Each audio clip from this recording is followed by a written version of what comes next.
ngikutshela indzaba letiphuma enkosini.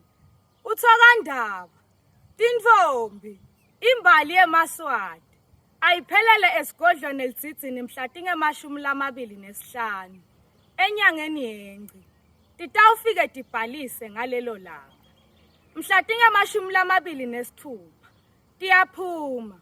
Mhla tinge-27 tiyageca. Mhla tinge-28 tiyabuya.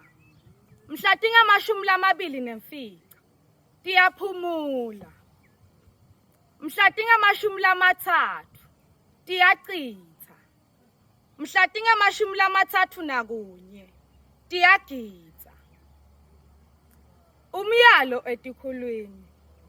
Nguleso naleso sikhulu kubhekeke ukuthi sikhiphe emajaha lamane nabomake lababili. Kude kokuthi nakukhona longaphiliwa lomunye webantfwana. Lawo lamabili emajaha akhone kubikela labafanele. Noma lo mfana asafakwe esibhedlela bakhone kubikela abatali emakhaya. Boba betikhulu, bantfu benkosi lababuke imimango. Kubhekekile ukuthi bayale tintfombi, emajaha, nabomake nakuphunywa emphakatsini. Emajaha ayati ukuthi tintfombi tilala todwa, nawo alala odwa.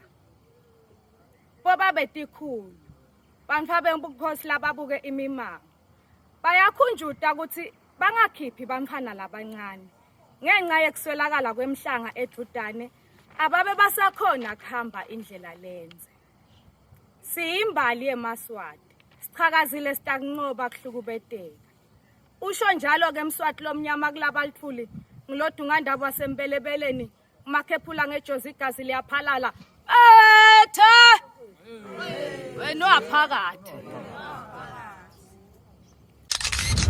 Mabukisi Foundation, lwati nebuve ingcebo.